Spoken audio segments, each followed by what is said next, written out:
Diane Louise Augat lived what many would consider a typical life. Throughout the 1970s and early 80s, she lived a quiet life as a stay-at-home mom, raising 3 children with her husband in Florida.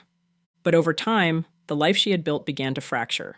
Slowly at first, then all at once. In 1988, Diane was diagnosed with manic depression, and from there, everything seemed to spiral downwards. She was prescribed medication but struggled to stick with it. Later that same year, her children were taken from her care, her marriage fell apart not long after, and the divorce was finalized in 1991. By then, Diane had become a familiar face to local authorities, mostly for minor offenses and calls about her mental health. According to her mother, Diane was committed under Florida's Baker Act more than 30 times, a law that allows individuals to be held for psychiatric evaluation if they're seen as a danger to themselves or others. It was a pattern Diane couldn't seem to shake. Breakdown, hospitalization, release, repeat. Just weeks before she disappeared, she was back in a psychiatric facility. Her family begged for long-term care, for someone to finally step in and keep her safe from herself. But instead, Diane was released, once again sent out on her own. And this time, she never came back. On April 11, 1998, Diane was last seen walking north along U.S. Highway 19 near New York Avenue in Hudson, Florida. Just 2 days later, the phone rang at Diane's mother's home. She wasn't home at the time, but the answering machine caught it. The voice that came through the static was unmistakable. "Help! Help! Let me out!" Then a struggle, the muffled sound of movement, maybe a scuffle, like someone fighting to hold on to the phone. Then Diane's voice again. "Hey, gimme that." Then the line went dead. The caller ID traced the number to a business called Starlight in Odessa, Florida. Her mother immediately called it back. No answer.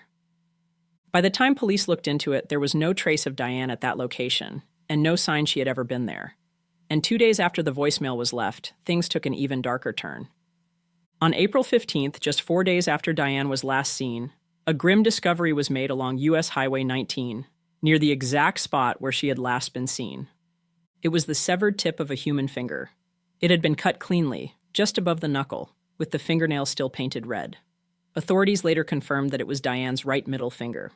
Whispers started to spread about a possible second finger being found nearby as well, but when deputies arrived on scene, only one was found. And then, a week later, another clue surfaced. Inside the outdoor freezer of a convenience store in Odessa, someone found a plastic bag. Inside were Diane's clothes. Every item was neatly folded, pristine, untouched. No fingerprints, no blood, no sign of who left it there, and no sign of Diane. Then, in 2000, just 1 day after the St. Petersburg Times ran a story about Diane's case, the mystery deepened again. This time, the clue turned up at a Circle K convenience store in Pasco County, Florida, and the person who found it wasn't a stranger. It was Diane's brother's girlfriend. Inside a clear zip-top bag marked with the name Diane written in bold black marker were several of her belongings: black eyeliner, a bottle of Taboo perfume, bright pink lipstick, and a small tube of toothpaste. To most people, it might have looked like a tossed-out bag of drugstore purchases. But Diane's mom saw it differently. She recognized them right away. The makeup, the perfume, it was the kind of stuff Diane always carried. And that toothpaste was the same brand she'd been issued during her last stay at the mental health facility. It was unsettling. Too specific to be coincidence. Still, there was no way to prove the items were actually Diane's. There were no surveillance cameras, and no one saw who left it. But the timing, the location, the label on the bag, paired with everything else that had already happened, it felt deliberate. More than 2 decades have passed since Diane Augat disappeared. But the bizarre trail of clues she left behind still haunts anyone who's followed her story. Diane Louise Augat is a white female with dark blonde hair and blue eyes. Her ears are pierced, and she had her fingernails painted a bright coral red when she disappeared. She has a scar on her abdomen and tattoos on her back and right shoulder. Diane may also go by the last name Young. If you have any information about the disappearance of Diane Augat, please contact the Pasco County Sheriff's Office at 1-800-854-2862. Even the smallest detail could help bring long overdue answers to a mystery that's remained unsolved for far too long. Kelly Bergh Dove, born on August 30th, 1961, was just 20 years old when she vanished without a trace. She'd been working the late shift at the Imperial gas station on South Main Street in Harrisonburg, Virginia. It was June 18, 1982, on a quiet stretch of road about a mile south of James Madison University. Her sisters worked at the station too, but that night, Kelly had swapped shifts and she was working alone. During her shift, Kelly called the Harrisonburg police 3 separate times. The first time, she reported a man inside the store harassing her. She let them know she was by herself and asked if someone could keep an eye on the place. Not long after, she called again. The same man had come back. This time, she said he was dressed improperly. It's never been clear what she meant by that. Possibly that he was exposing himself. At 2:30 a.m., Kelly made a third call. She sounded scared. The man had returned once more, and now he was using the payphone outside the store to make obscene calls right to the gas station where Kelly was working. She told police he was driving a silver or gray Ford and she pleaded for help. Moments later, the line went dead. When officers arrived, it had only been a few minutes, but Kelly was gone. Her purse was still sitting on the counter. A magazine lay open beside it, and a cigarette burned all the way down to the filter in the ashtray.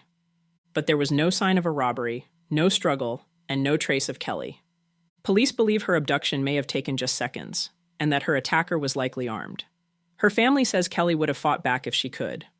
Another clerk working at a nearby convenience store that night reported seeing a man come in roughly 30 minutes before Kelly disappeared. The man was driving a gray car and described as being in his early 20s, with shoulder-length blonde hair.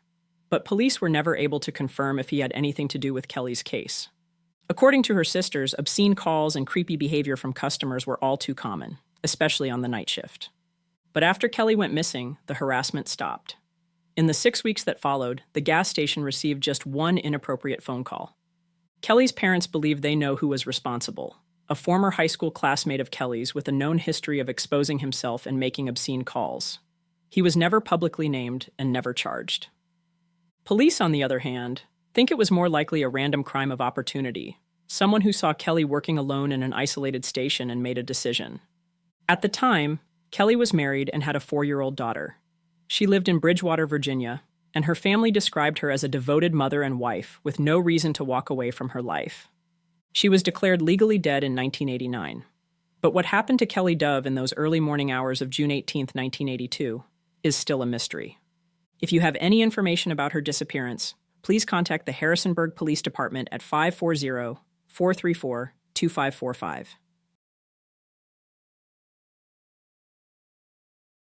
Michael Anthony McClain was last seen in Nashua, New Hampshire on the night of April 21, 2019. It started out like any other night, when he went out with friends to the Tropical Lounge, a nightclub on Hollis Street. But things took a turn when an argument broke out in the parking lot between 2 women, one of whom he knew. He stepped in trying to calm things down, but it wasn't long before the situation got out of control. The crowd didn't clear until the police arrived around 1:45 a.m. In the confusion, McClain got separated from his friends. A short while later, he made a call to his boss. "They're after me, more than one." What followed were 3 strange texts sent to a neighbor.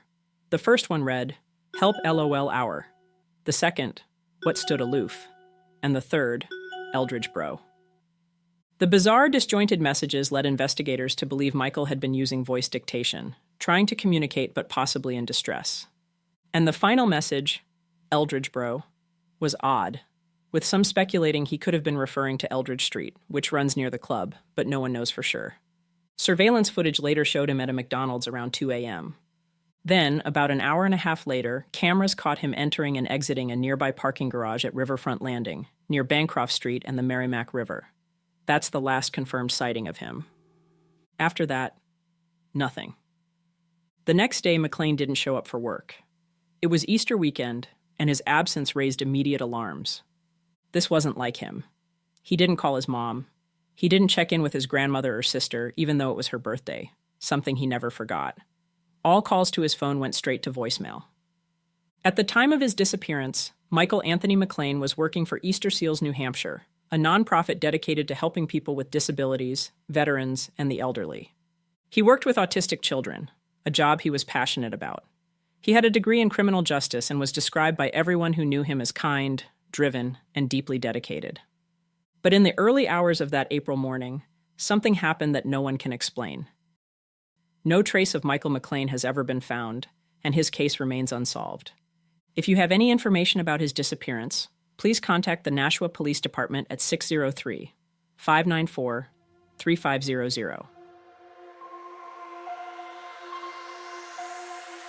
Thank you for joining us for another episode of Fireside Unsolved. If you haven't already, please like and subscribe to help the channel grow. Until next time, take it easy and be easy, you filthy bastards.